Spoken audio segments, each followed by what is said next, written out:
Hi guys, so this is the podcast of Promote Ukraine under the Creating Bridges project. This is a project that we are organizing together with the consortium members from Greece and Ukrainian EACEA. We are going to record a number of podcasts with the Ukrainian representatives of cultural field, professional field, or with the Europeans who are working in the cultural field or promoting Ukrainian culture.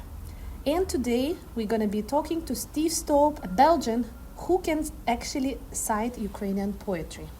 My name is Luba Karpachova. I'm representative of Promote Ukraine. Let's start this podcast today. So, hello, Steve. Hello. First of all, we're starting today. This is the podcast for the Creating Bridges project. It's a project co-funded by the European Commission, and the project is organized by three consortium members. It's Promote Ukraine in Belgium, it's EACEA in Greece, and it's EACEA in Ukraine.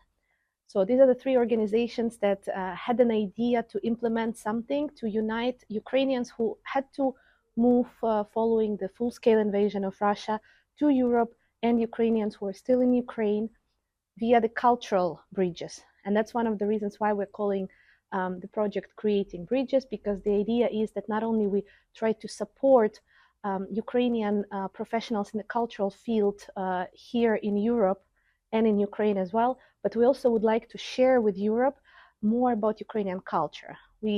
That's happening through different master classes, through exhibitions, performances, and this podcast series is also to talk about some of the Ukrainian professionals who are continuing to promote Ukrainian culture in Europe, but also to some of the Europeans who live here and somehow got in touch with Ukrainian culture and continue promoting that too. And I think you're one of the greatest examples, Steve. So welcome. Please introduce yourself. Please tell a little bit about yourself because you have an amazing story by loving and reading the Ukrainian poetry here in Belgium. Yeah, thank you. Thank you for the invitation and for the kind words. It's an honor being here, and I'm always happy to do what I can in some way, shape, or form support Ukraine, and especially what you mentioned, that the European unity, the European thought behind it, because even apart from everything that's happening in Ukraine, I've always strongly believed in the European project. And yeah, well, my journey into the Ukrainian culture was probably a bit of an unusual one indeed. I don't have any Ukrainian roots or family members or lovers or things like that, which is the usual way which many people get into touch with their Ukrainian roots or people they know. But my family does have somewhat of a link with Ukraine. My grandfather used to work a lot back in the Soviet Union days even, but with Ukrainians back in those days. And then when Ukraine became independent, always stayed in touch, and so was always working with them. And then through my father as well, as honorary consuls in Antwerp. So for me, Ukraine was never, as for probably many people here in Belgium, something a bit far away. It was always a bit more interesting already than your average Belgian, I would say. So I've always been interested. And then, of course, after the full-scale invasion in 22, I, like so many people, was really shocked and started thinking I want to do something to help to do. And so we decided to host a family in our house very quickly with my wife. And I figured it would be a good idea if I would learn a few words. And then things snowballed from there. I discovered Ukrainian poetry through my study of the language. And with it, it became really a window into the country, the soul, the history even of the country. And yeah, now 2.5 years later, I'm happy to talk about it with you today. And that's even more impressive, that you don't have any Ukrainian roots per se, right? But not so much of a connection. But at the same time, you still got in love with the Ukrainian poetry. So what is there in that poetry that actually keeps you interested? So why not Belgian poetry or French poetry, for example? Yeah, it's a great question, and it's funny you mentioned, because I don't consider myself a very creative cultural person in that sense, in the way that Belgian or English poetry was never really interesting to me. I never really read it. To this day, I don't really read it. I only really read Ukrainian poetry, to be honest. Um, but I think it's from this unusual perspective for me. Like I said, it really for me it became a window to really deeply understand the country, the culture, and like I mentioned, also the history behind it. Because yes, Ukrainian poetry, of course, you talk about Shevchenko and the history back in those days and the classics, but you really start deeply understanding this age-old struggle almost against Russia in the writings of Shevchenko and Franco, and then even later Simonenko. And it really, through these lines, it's really a window into that, and it really helped me understand so much better what's really at stake in Ukraine is really what's at stake is the European soul. And then what really touched me in the poetry, like why the poetry, I remember I was learning with my teacher, my Ukrainian language teacher, and in the beginning you're reading, children's stories, народные сказки, Mm-hmm. as they say. And I remember one day she asked, do you like this way of studying? I'm like, yeah, I like, but I saw this video of this poem being read by a Ukrainian soldier like Pavel Vyshababa, and it was translated in multiple languages. And it really spoke to me as a person, as a European, but also as a father. It was his poem, Donsi, like a poem he wrote to his daughter, who asked him, what do I write to you now that you're at the front lines? And yeah, it really touched my soul the way no writings had ever touched me. I just could see myself as well in these lines. Like as a father, I'm a father as well of four daughters. So I understand very clearly, like as a father, you just want your children to be happy and not have to think about all the horrors of war and being a refugee and leaving everything behind and all that. And yeah, those lines really struck a chord. And so I asked my teacher, maybe we can analyze this poem through our study. And yeah, we started from there and never stopped, basically. Amazing. Mm. So you're not only focusing on the classical Ukrainian poetry, but you also discover the modern poetry and even what I'm hearing now, even the poetry of some of our heroes on the front lines, right? So how do you find that modern poetry? Because I know even a lot of Ukrainian people sometimes are not aware of that.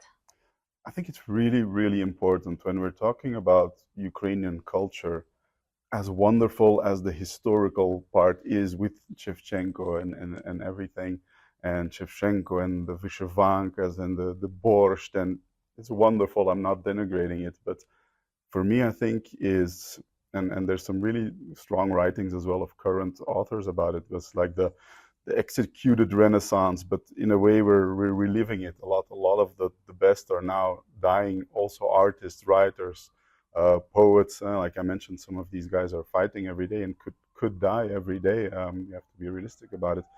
And so it's really getting this view as a modern nation as well. Aside from the romanticism of the more old style culture, which is, for in my feeling, what people mostly think about when they think about poetry. They think about the greats, let's say Ukrainka and Mm-hmm, Franco and mm-hmm, Shevchenko and all those, and it's wonderful what they write. But I think what's happening today is yeah, it's what's happening today, and we have to preserve those people who are now living and fighting. And I see it, and that's also how poetry helped me understand history as a continuation of this struggle against Russian imperialism, which you can still, you read the old ones to understand it, but you can see how today they are literally standing on the shoulders of these giants, continuing that fight for the Ukrainian language, for the Ukrainian independence, and for Europe as well. I think that's the key parts too, mm-hmm. and that's why it's so personal for me. It's for this idea behind Europe. I think that's a bit the problem we have here in Belgium and most of Western Europe is we like to say, like especially here in Brussels, we're in the heart of Europe. But for me, the heart of Europe lies in the east. It lies in Ukraine. It lies in Poland. It lies in Georgia as well. Very striking. I think it was last year during protests in Georgia, but also during the Maidan. You never see Belgians wave the European flag as they were being waved Mm-hmm. in Maidan, as they are being waved now in Georgia. And so yeah, I like to do my part as well to really promote this European idea more than just not just Ukraine, like really European unity. We are so lucky here in the West to have, I'm 42 years old. I've known nothing but peace and prosperity in my life. Almost unknown to the world in history how comfortable we have it here. We have to be really reasonable about it, even if there are, of course, problems and there are people who are having a tough time. I'm not saying that, but overall, we live in unparalleled, comfortable times, and it's our duty as Europeans, I find, to make sure we can continue that way. And the best way to do it is to support Ukraine. And for me, this understanding really came through understanding Ukrainian culture, and it's this long, long fight you've been having against the Russian imperialists. So, do you think the Ukrainian culture actually can influence somehow the Europeans in terms of the understanding more of what's happening, or maybe you're continuing reminding about what's happening through the culture? Yeah, exactly. I think, culture and history are interwoven, they mix together. So I think as well, after World War II here, the Soviet Union, which in many cases gets seen as the Russians, they won the war, saved us. Of course, there was also the Americans and the Brits and all our allies. To me as well, it shows like in our time of need, our allies came and helped us, right? So that's another part where I think we really have to do and assist. But I think as well, if you look at how distorted the idea of the Russian saved us, I'm like, so many Ukrainians were in the Soviet army, right? Ukraine as a territory is territory that suffered the most in World War II. And even now in the more defeatist narratives, the Russians are so strong, look what they did in World War II. I'm like, half of them were Ukrainians actually fighting on the Russian side, on the Soviet side in those days. So I think that's where, and you're understanding the culture as well, and even back in those days, of course, already, this amalgamation of Soviet, of Russian and Ukrainian, but even Belarusian and other, is something that's still very strong in the minds of many Western Europeans who haven't looked further than the narrative of the World War and this peace we lived in, and Russia was a partner, and when the Soviet Union collapsed, it was a new world and we could live in peace and I think we're still a bit too much stuck in that historical narrative and in that cultural narrative as well of the great Russia, and that propaganda that's behind it. So I think culture is a very strong weapon to show people that there's much more nuance to it than that, and that's why it's very important to show Ukrainian culture, language as something very different from the Russian culture and language. So that's where things like poetry and other cultural projects are very important to really drive home that point.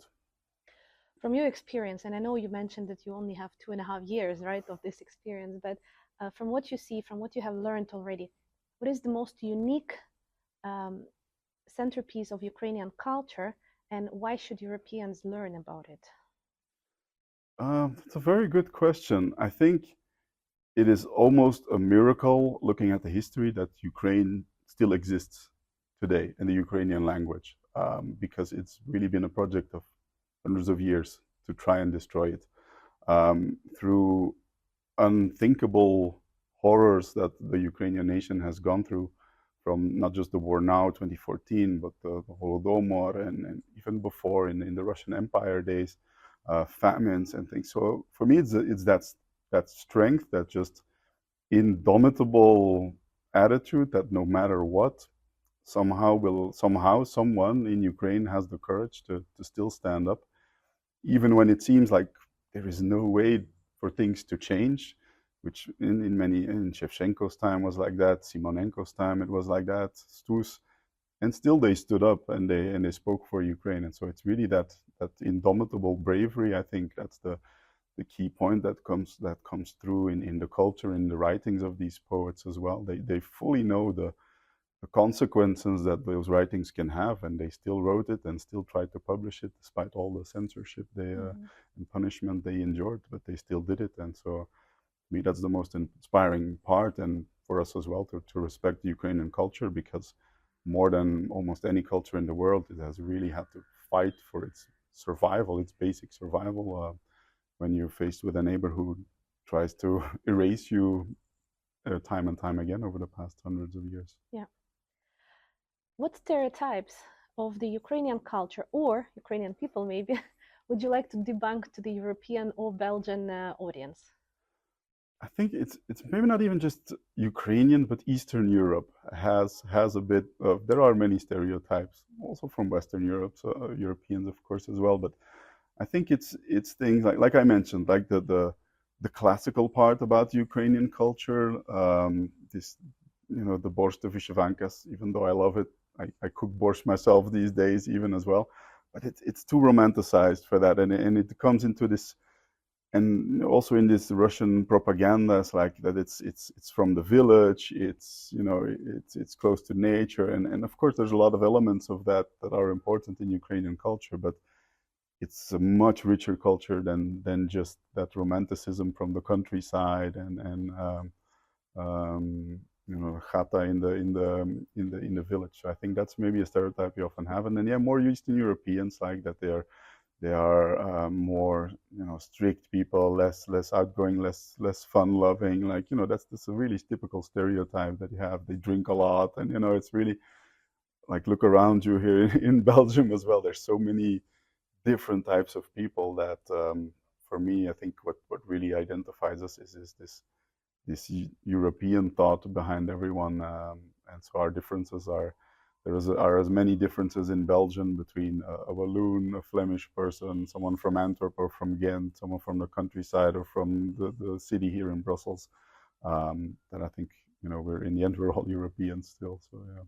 Yes, that's true. And being Ukrainian, living in Belgium, I can definitely confirm because last year I moved from Brussels to Flanders, and Okay.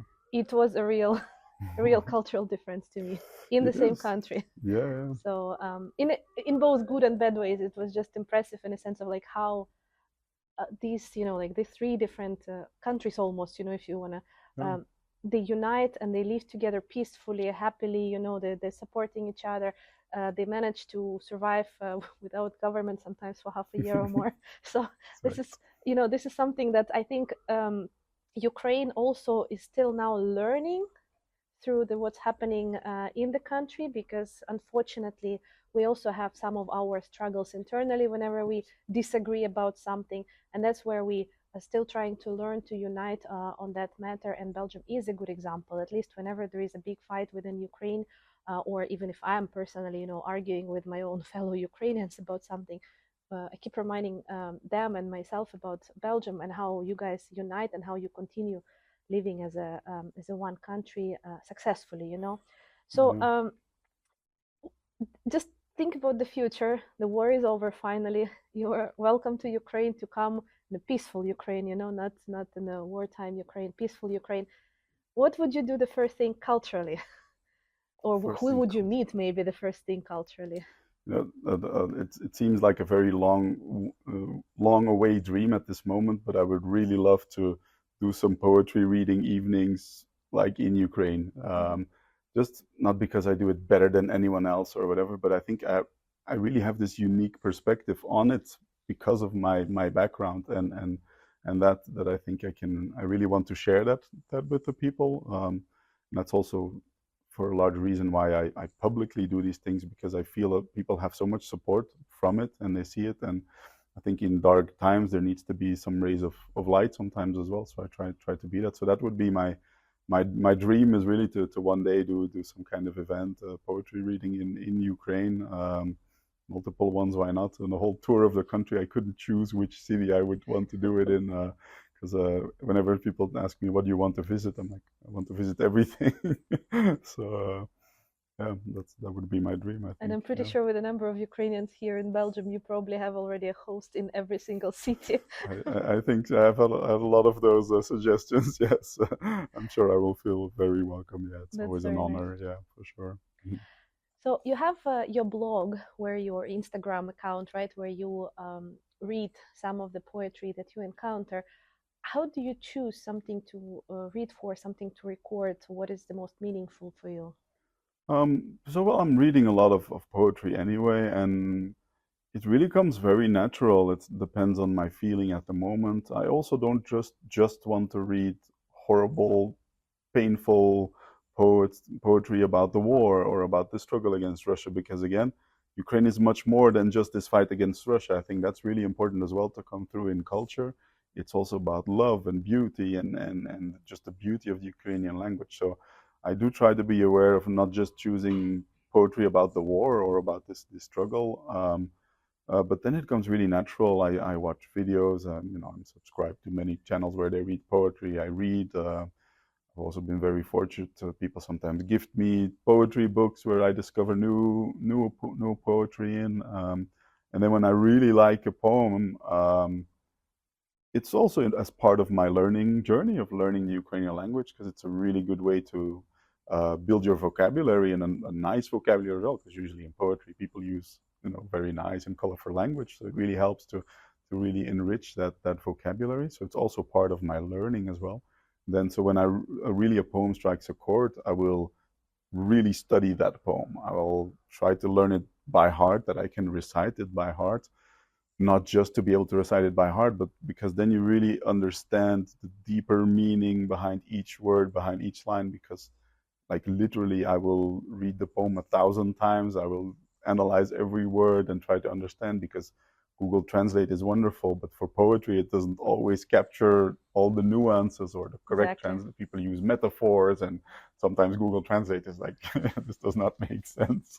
So it's a real study of that poem, and then yeah, and like I said, then I make a little video about it for social media, just um, yeah, to be a bit of a ray of sunshine in really difficult times. There's a really nice saying in Ukrainian, like the light always wins. I think it's people need to be reminded that there is light sometimes too, and even sometimes it's the darkest of days, and you think there's no way out. But sometimes a little ray of sunshine can make all the difference in making you continue and pick yourself back up. So I hope I can be that too. Some people, if even just one person has that feeling, I'm already very happy with that. So. I'm still very impressed that you learned Ukrainian language in such a short, period of time. Some people cannot learn it even because it's still different to Western European languages. So, do you mind actually now maybe reading one of your favorite poems or one of the recent ones that you have learned? It would be very interesting for our listeners to actually hear how amazing you are in that. Yeah, my pleasure.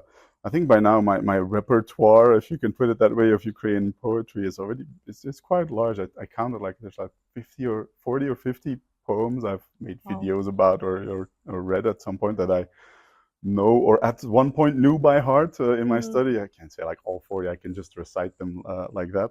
This is it's also one of my favorite poets of all time. Like, there's actually two Ukrainian poets. When I read some of their poems, but at the end of the poem, once I finally understood everything they're saying, I'm like, I need to catch my breath. I'm like, wow, like really, really touched by it. And it's Pavlo Vishababa, which I already mentioned, and Vasil Simonenko. Those two, one modern day soldier now who writes and fights, and Simonenko, one of the greats, of course, of the 60s. Well, as I mentioned, was in those times where it seemed hopeless against the Soviet Union, almost at the peak of its power. What hope is there for Ukrainian independence in that? And still, he was fighting for it and writing for it, and died for it in the end as well. We need to be clear about that too. So this poem, it's one I only recently found and started reading. I think he wrote it in 1962. And to me, it's really nice what we were talking about as well, like the big difference in culture between our European culture and the Russian imperialistic culture is this respect for the individual, this self-determination, that a person has a right to be free and do what they please and not have to fear what happens. So it's a poem called "Yeah" by Simonenko. So I'll write it now. Read it. Він дивився на мене тупо, очицями, повними блекоти. Дарма ти себе уявляєш пупом на світі безліч таких, як ти. Він гримив одережимо і люто, кривилися гнівом в лиці раби. Він ладен був мене розіпнути за те, що я поважаю себе. Не стала навколішки гордість моя, і не витяглася отара хвилин. На світі безліч таких, як я, та я, їй Богу, один. У кожного я є своє ім'я, на всіх не нагримаєш грізно.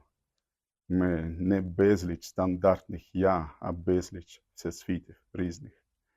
Ми – це народу одвічне лоно, ми океана вся людська сім'я. І тільки тих поважають мільйони, хто поважає мільйони. Я. That's really beautiful and very touching. Every time I read it, I'm like, I need to catch my breath. have it many times with Simonenko. The way he writes is just incredible, was just incredible, sadly. Um, and this poem in the beginning, when I started reading and analyzing it, I saw it more as a man talking to himself in the mirror, like self-respect in that sense. But then I thought of it as a bigger thing, like this self-respect for the individual in a dictatorial state. Mm-hmm. And that's the beauty about poetry as well. You can, I don't know if that's what Simonenko meant by it. Maybe he did. That's the beauty about poetry, is you can make your own interpretation out of it behind these words, and it's not right, it's wrong, it's your own interpretation. So this poem I really read, and really in this European context, and like the basic dichotomy between Russian culture and European culture is this respect for the individual, this freedom, this essential freedom, which just does not exist in Russia and has not existed for centuries, and which is the basic value upon which Europe is being built. And that's what Ukraine is fighting for these days. So that's why we need to support her so strongly. Yeah. Yeah. Thank you so much for sharing that. And one of your favorite poems, that's also very important. Um, do you participate in some events or poetry reading evenings? How do you do that? Do you share it, or is it only via your blog? No, I have the pleasure of being invited to several events from time to time.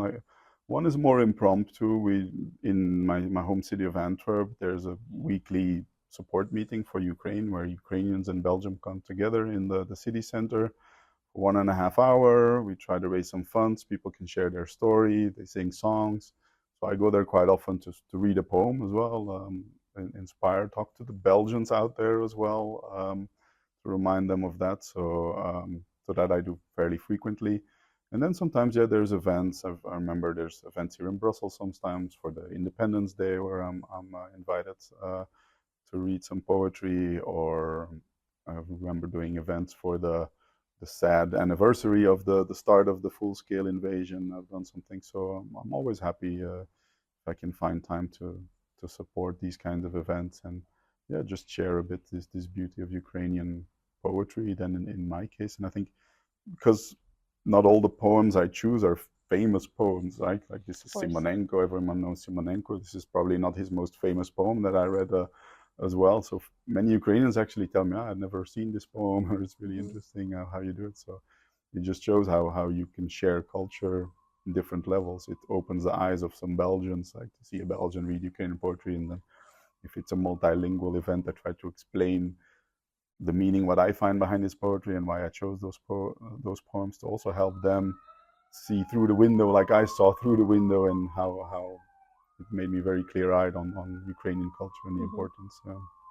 Did you have some examples where you actually talked to Belgians after Belgians or Europeans, after a poetry reading, for example, and that you managed to change their minds about something, about Ukraine or culture or?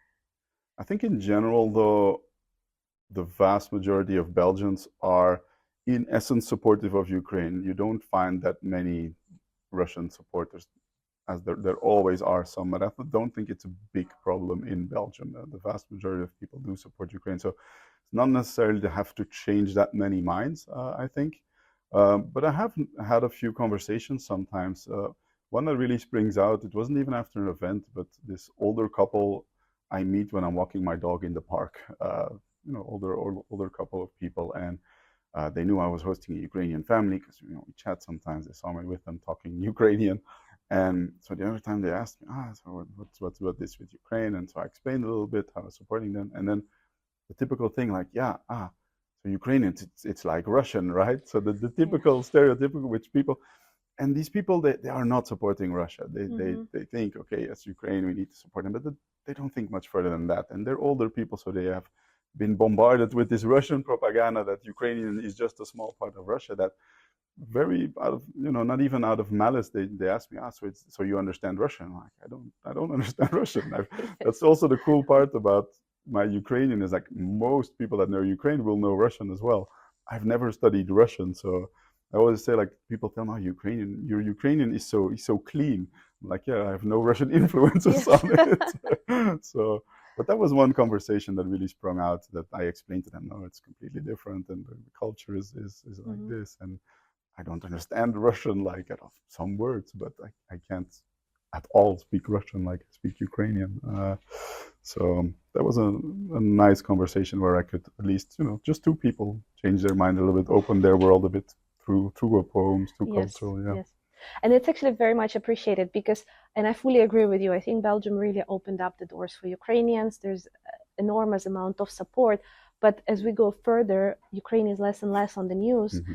And unfortunately, a lot of people, not a lot, but mostly people, unless they're somehow involved in the political life or something else, they don't follow those news. So if it's not on the TV, it's nothing happening. And sometimes people are even asking us, "Oh, are you done now? Is everything is okay now? Are you happy?" And you are like, "No, they just bombed my house next to me, or something like that." Yeah. So it's important for us that through culture, this is one of the ways how we continue reminding people that the war is still ongoing and that we still need support, and that it's not even that we still need support, it's also that Russian influence continues now becoming Hmm. again stronger and stronger, and people should not be forgetting about that. Hmm. And I find it personally through the cultural advocacy, and we in Promote Ukraine, we also work on that department and that direction as well. That's one of the ways. It's a soft advocacy, right? So it's a Hmm. soft reminder to people that it's what is still going on, and more concerts we have. Yes, as recently there was a concert of a famous Ukrainian bandura band, Hmm. and one of the Belgian people said it's sad that I am listening to this music now when they sing about the war, for example, and I would love to hear them singing about love. Hmm. It's true. That's what we would like to have, but unfortunately, right now, that's what we need to do and what we need to focus on. So, share some experiences from your point of view. If you have, if you are trying also to read some of the specific poems to kind of knock on the doors of people and mention that, or like to show some specific issues, or maybe indeed you just through the poetry you remind people that the war is not over yet. So, what do you do? Yeah, I think what poetry also shows is the basic humanity behind things. So when I talk to people, like I have the same case, like my friends, again, most of them do support Ukraine, but they don't follow what's happening. They're living their comfortable little lives here in Europe. Um, and they will ask me sometimes, so what's going on in Ukraine? I hear it's going bad. Russia advanced another 500 meters here and there. Like, that's also the narrative that they hear. Russia is winning. I'm like, yeah, but they're losing like 1,500, 2,000 men for every half a kilometer they win. It's like, this is not the steamroller Soviet machine that was there. They don't have the support from America, which they have been then in material. It's like, so that's one of the things I always really immediately try to cut. Like, yeah, it's terrible, this war, and not everything is white and rosy, but it's not like, if you look at the news now, it's like Ukraine is losing, Russia is advancing, but at what cost? They cannot keep this up either. It's not a juggernaut that's unstoppable. If we support Ukraine even half more than what we're doing now, uh, I think we need to be very clear. Russia has no chance against NATO. If NATO fully would support Ukraine, all they get is the old material, right? So Mm-hmm. that's a side. That is a bit of an aside, that when I have these conversations with the people, that does come up quite often. Now, I think, as terrible as it is to say, people don't like to be reminded of bad things. They don't like to see blood and kidnappings and rapes, and people don't want to see. They want to live their comfortable little life. So, like you mentioned, you need to touch them in other ways still too. As much as I think people need to see this, and that's where this basic humanity comes through as well. Uh, and how do you show someone's humanity? It's through feelings of love, of beauty, of things. So that's also why I sometimes choose Ukrainian poetry that's just talking about love and beautiful things, not just about the war. Because again, Ukraine is so much more than just the war. Mm-hmm. We shouldn't let it define the war. Shouldn't define Ukraine. And that's also how you will touch people. As terrible as it is, people don't want to hear about the 500th hospital that Russia has bombed. As much as I believe people should care about it, I think the reality of things is people are tired of hearing the news, and it's become the new normal. Um, and I think you need to see this reality in the eyes. And as much as we want to judge it, that we think people should care more, you can still appeal to their basic humanity through this, like you mentioned, this soft promotion, and show the beauty, and not just show the horrible things, but also the beauty behind it, and to show that there's a human behind every number of civilian or even military killed in Ukraine. There's a human behind that number, a person with a family, with children, parents, friends, that is giving their lives for us. So to really focus on that humanity of the suffering, without putting the suffering like right in their face, I think that's probably the more powerful way to actually advocate for Ukraine, because that's sadly the reality of things. People don't want to have their nose pushed into terrible things too often. Sad enough. Yeah, that's true. That's true. Um, do you think Ukrainian culture is being influenced now somehow by the European culture? Obviously, we are influenced heavily now by what's happening in Ukraine in terms of the war, and you can see movies are about that, songs are about that, a lot of different things is influenced by the war. But we are also having millions of Ukrainians living here in Europe now for more than almost for 3 years. We have children growing up here. Do you think it's somehow influencing Ukrainian culture as well? I think it is a lot. Like you mentioned, there's thousands upon thousands of Ukrainians who crossed the border into Europe who wouldn't have crossed the border without this war. And sadly, this long after the start of the full-scale war, are also, well, sadly or not sadly, depending on how you look at it, are starting their lives, picking their lives up here now in Belgium. And like the family I hosted, they're here for 2.5 years now. They came with three small daughters. They're not so small anymore, right? One is a teenager. She has a circle of friends. She speaks the language perfectly. So yeah, definitely, it's also those. Each person is an ambassador for me for Ukraine. Each of the Ukrainians who went abroad should also, I think, really be that ambassador for Ukraine to keep reminding people about it, no matter how well you're maybe integrated by now, to keep being this ambassador for you. So, but of course, that's the terrible opportunity behind this big refugee flow, is that just it unites people because it brings people together that wouldn't have been together before. I think in Belgium you saw quite a big move of people hosting Ukrainians in their house, or helping other ways, and so that builds bonds across borders, for sure. And I think, and the other part of it is as well, I think, between Ukrainians, and I'm not the one to really judge or even understand that, but the Ukrainians who left the country, who fled, and the Ukrainians who stayed, it's really important as well to stay in touch. Or even the Ukrainians who went to the front and who are fighting and serving, and the ones who are staying in Ukraine, supporting in whichever way they can, but not serving necessarily. It's really important to keep united still behind this idea of Ukraine, even if everyone has very different experiences, people abroad in Ukraine, and nobody in these groups has it easy, I think, as well. But very important to stay united behind that as well as Ukrainians, and then leverage everyone who is abroad to be that ambassador for Ukraine. I think it's really important. Mm-hmm. Mm-hmm. How do you see Ukrainian culture in Europe in 10, 15 years? How will it look like? I hope we can really look at a really integrated Ukraine into Europe to start with, and I think the culture can. The more we can really show that it's part of European culture, the better it is. So I think that's something we need to, and that's why organizations and podcasts like this are great, is creating these bridges, right, between Ukraine and European culture, that in the end, it all fits nicely together into one Ukrainian culture in all its beauty. Because, of course, Belgian and Ukrainian culture aren't 100% identical, right? But there's focus on what unites us, really, this idea of freedom, self-determination, focus on these things, what brings us together, and then enjoy the riches of the different ways of doing things and how our culture works. So that's really my dream, that we unite around the European idea, and that Belgian, French, German, Ukrainian cultures are just part of the big kaleidoscope of European culture. I think that for me would be the ideal point in 10, 15 years. Yeah. Mm-hmm. We were very honored to be invited to promote Ukraine to the Europe Day this year by the European Commission. Mm. So we had managed a Ukrainian tent, and then we also had some Ukrainian performers on the stage, alongside, of course, with all the actual European Union countries. Okay. And it was quite impressive to think about that, because the way how we were presenting the country, the way how our performance culturals, we had a choir, we had a bandura player, we had children dancing Ukrainian dances. So that was, I could see that, the level of high level of culture alongside with others, and it was impressive because it was still different than what other European countries are offering, and at the same time very similar in the sense of that Hmm. they were all passionate about culture, they were all passionate about their own cultures, united.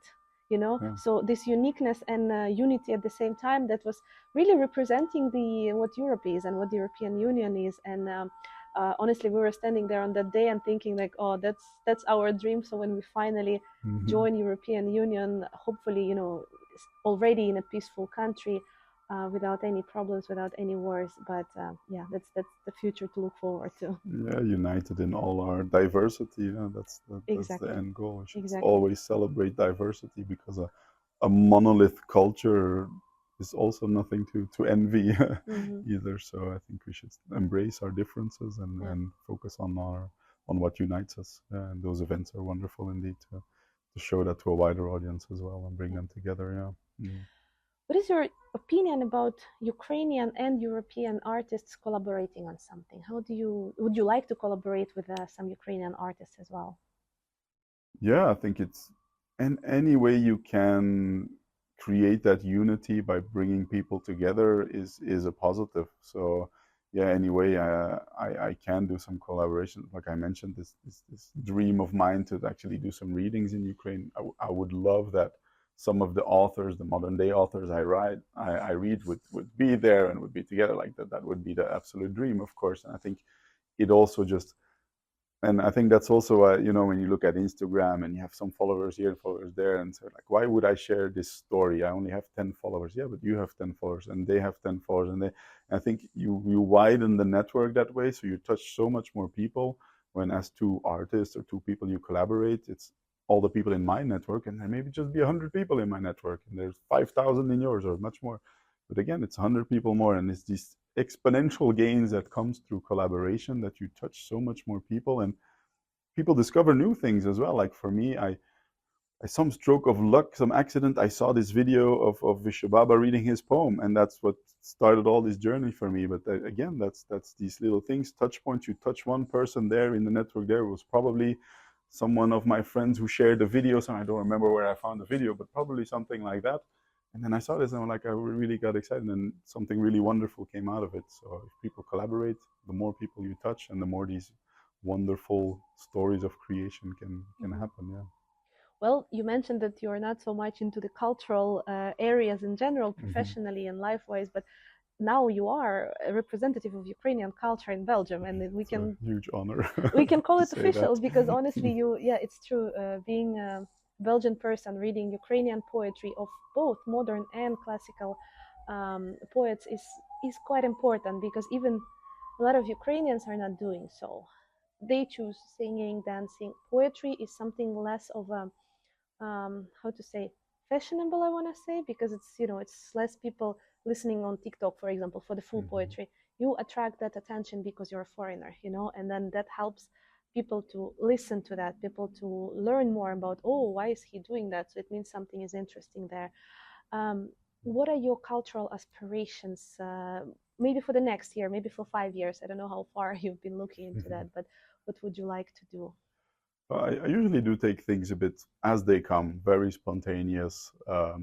Just like my language learning journey. It started with Duolingo and it ended with reciting Ukrainian poetry. I never could have planned that when I started learning Tito, Tato Tam and Titka Tut in Duolingo. I never could have imagined I would end up doing a podcast on Ukrainian poetry 2.5 years behind that.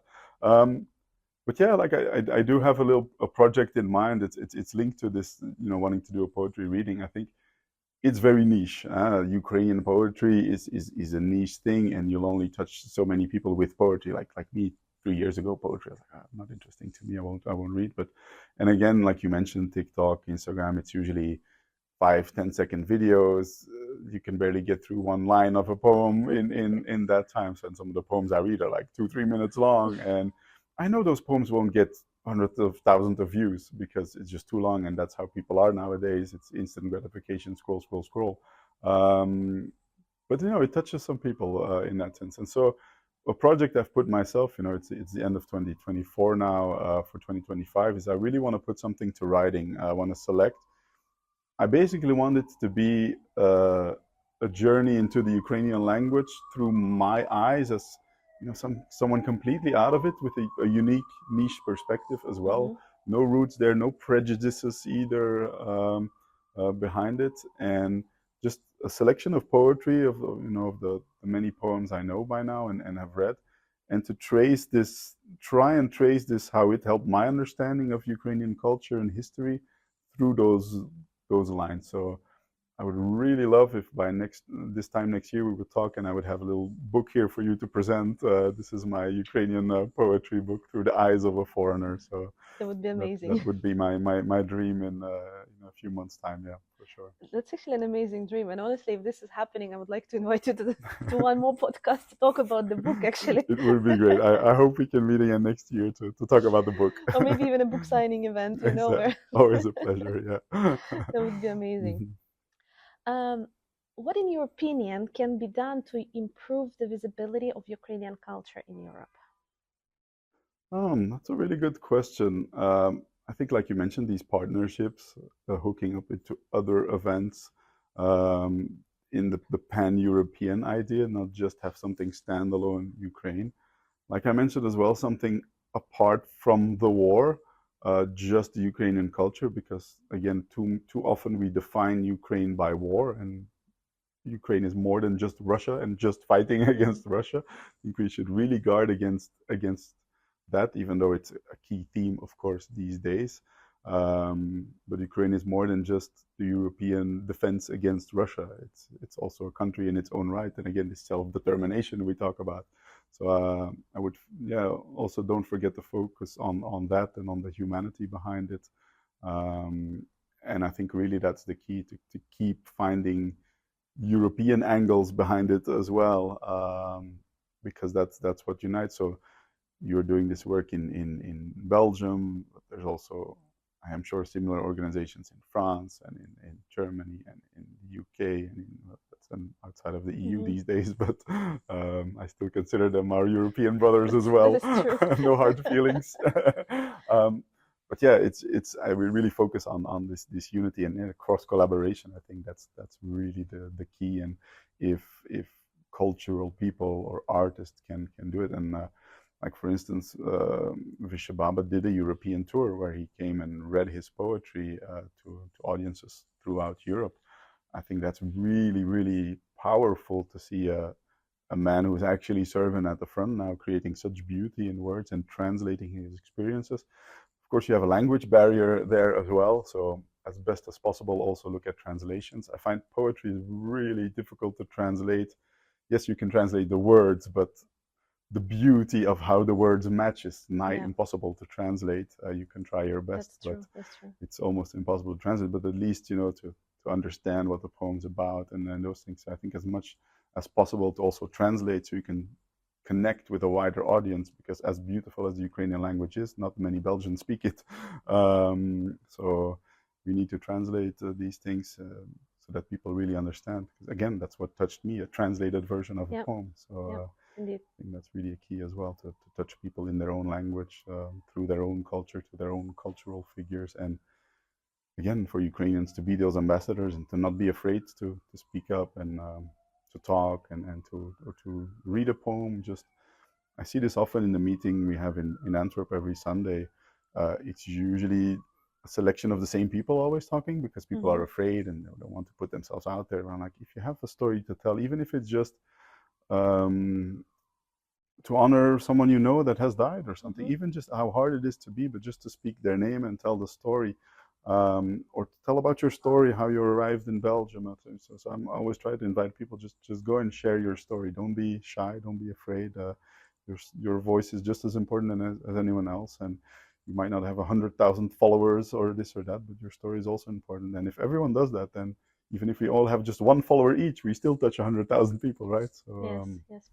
We noticed that actually with the paintings. So quite a few Ukrainian refugees, especially the first year when they were really, the emotions are still up high, they're still there. But the first year was the most difficult, of course, and we noticed that some of them, they were just afraid to talk, they were afraid to share that pain.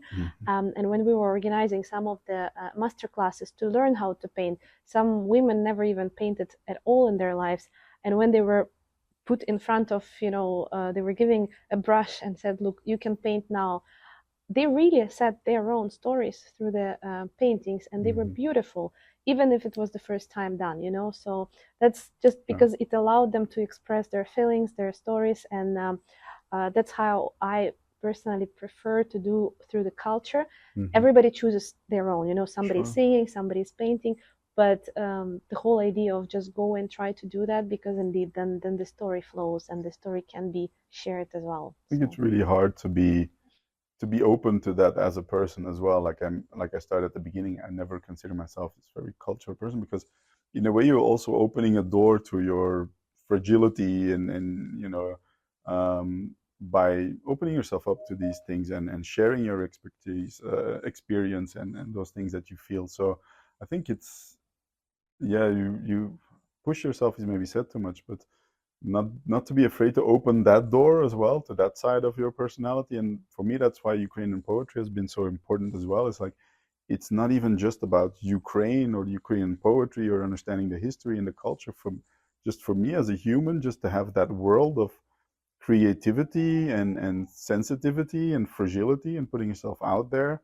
For me, it was also very important to help develop myself, for my mental health, for my, yeah, just me being a better human as well, to be more in touch with emotions and not be afraid to show them. Like, their stereotypical strong guy, never cry, always, these things. Just open yourself up for these things, but it's a big step to do. Like, it took me 42 years to do it. So I'm not one to judge, but I would really encourage people, just, yeah, give it a shot. Like you mentioned, if it's singing or writing or anything you can have, anything, just try to express yourself, and open up that world for you. Don't keep that door shut out of fear what might come out, because it is a risk, of course. You don't know what will come out. But that's what makes us human, I think, as well. That's what the beauty about humanity is. Yeah. Something that you mentioned, and I know you're reading only Ukrainian poetry, but do you think, you being Belgian, do you bring something into your artistry? Something either from Belgium or from Europe, to combine. So you basically, is there some combination of Ukrainian and European culture? I think when I read these poems, I do really try to convey emotions with every word, right? With every word I try. You see it too often when people read poems, they just read poems, they read the lines. But poetry is in essence something you need to feel, not just read. I think us as Belgians, we're not really known to be very expressive people, right? We're usually quite closed off, quite, well, self-centered is saying much, but not very open towards outsiders. It's, as most people coming to Belgium, they'll realize it's hard to make a circle of friends of Belgians, right? Just because we're a fairly closed off people, right? So, but yeah, I think if you can use culture to, like, convey these emotions well, and, like, again, open yourself up a little bit. But to really say, like, is that an element of Belgian culture coming in? I couldn't really say, but it is something I do think about as Belgians, and you compare it to other cultures where people are much more open, much faster to make these friendships, and to open themselves up towards strangers, because basically that's what it comes down to. We don't really have that, but for me, poetry really helped me on that front.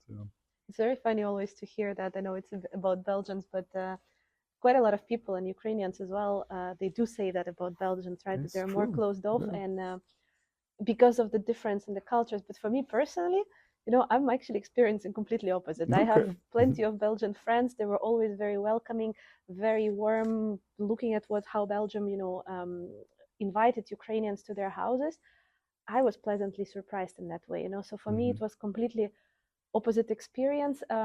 Yes, I see where the other people are coming from, because indeed it's a very, very different Ukrainian culture. But then also, if you made a friend with a Belgian, you're pretty sure that it's going to be your friend for very many years, versus the opposite. In Ukraine, you can find a lot of friends very immediately, but then, throughout the years, friends also can change. I think it's a key point you mentioned. Like, you can get up to a superficial level with Belgians, they will be welcoming and very respectful and everything. But if you want to get to a bit of a deeper level, it's maybe a bit more of a challenge than in some other cultures. But I think I see what you mean. So, if a Belgian or a European want to learn more about Ukrainian culture or maybe listen to more poetry, what would you recommend them to do? Or where would you recommend them to go? I think I would start, if you really look at poetry, is I wouldn't start with the classics. I would start with the modern day poets, because that's our world we live in today. That's what you will be able to identify with the most, which you will understand the most. As much as I love Shevchenko, it's a different world. He lived in a completely different world, and also the language and the way he uses it is completely different. Like, there's such wealth in Ukrainian culture now, and that's, in one hand, the terrible thing about war, and on the other hand, the beautiful thing about war is it makes everything so much more intense. And also, I find this an explosion of creativity as well coming out of Ukraine. So I would recommend people to really dive into that, how people are using culture to cope with everything that's going on these days. And because I think you will also be able to identify with it more easily. And that's, for me, usually that's the key. If you need to have people identify with what's happening. And to me, that the best way to do it is through modern day, and not just poetry, also writings as well, video formats. I've noticed, like the Kyiv Independent, they're doing this video series of like Dare to Ukraine, where they will visit different cities and just, yeah, just like, okay, it's war, and people still doing like some, like almost a touristy thing, like visiting Odessa in wartime, of course, but just try to consume modern media, modern videos, not just the stories about the front line, even though it's important to stay informed, obviously. Um, but try to find things you can identify with. Imagine yourself as a tourist visiting Odessa, and things like that. And if there's an event, yeah, go discover something new. Like the bandura is a wonderful instrument, which is not really known here in Belgium. It's really interesting to look Mhm. how it works, how people play, how it sounds to start with.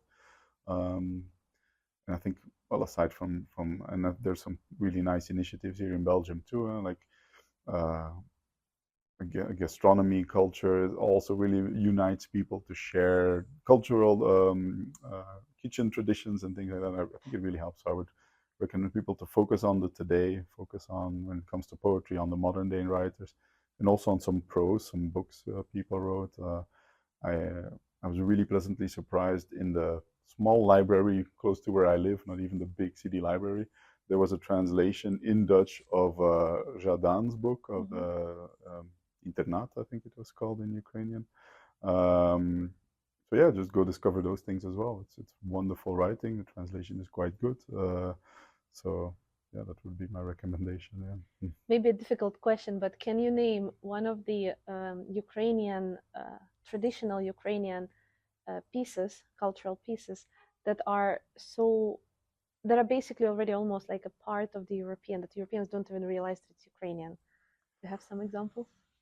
Well, yeah, obviously the big one in this period is the Shedrik, yeah, like the very famous Christmas song. That's something before the full-scale war, I think no European realized was a Ukrainian song. So that's especially in this period the obvious one that comes to mind. Um, Other things, yeah, I'm not really sure. Like any other, like, exactly comes on that people don't realize that are Ukrainian. Um, yeah, not exactly. Nothing that comes to mind other than But that it one is a at the good moment. example. Shedrik Yeah. is exactly right now, and Hmm. and even now, I still meet a lot of people. They have no clue that Yeah. it's Ukrainian. So it's But it's important as mhm. well that, again, that people share that. Did you know? And I think it's even from the composer was from Pokrovsk, which is one of the hottest cities on the front line now. So again, it's important, those little stories to share, that people see that maybe we're more united than we think as well. That music has traveled across the borders, and that it has become part of Mhm. everyone's culture in a way. You hear this song in from here to America. It's it's a popular one these days. Yeah. Steve, to wrap up the conversation, I want to ask you to leave a very short message for Ukrainians and Hmm. for Belgians or for Europeans. You choose Yeah. in whatever language you choose. So I would really appreciate you doing that. Okay, I'll start with the easier one, I think, which is to my Belgian slash European friends and the European audience. There is, I think, the fact that you're listening to this podcast already shows that you have an interest in Ukraine and what's happening here. So I think it's really important you keep this interest alive. that you share it as well, and like we talked about today, that you as well are an ambassador of Europe, of this European unity. So reach out where you can, make yourself vulnerable, help where you can as well. Even if you think it doesn't matter, you're just one person, show up at these demonstrations, at these meetings, talk to people. If you see people who are more skeptical about Ukraine and fall into Russian propaganda trap, speak up. Don't just be quiet. I think it's our duty as Europeans to really support Ukraine in any way, shape, or form you can. And sometimes it's just in words, sometimes it's just by sharing a fundraiser. Any little gesture we do alone doesn't matter. We're pointless. But as one, if all of us do it, we are an unstoppable machine. So please do continue advocating for Ukraine and supporting any way you can. Для української я буду намагатися це українською. Я думаю, це важливо. Вони кажуть часто, коли ти говориш з людьми мовою, що вони розуміють, що вони навчили, ти можеш зрозуміти з мозоком, like the brains, так? Але ти можеш розуміти серцем, коли ти говориш на рідну мову. Так? Тоді, перше, що я завжди кажу, коли я говорю з українцями, це вони завжди мені подякують. Дякую за підтримку і так далі. Я завжди кажу, це вам не треба мені подякувати, але навпаки.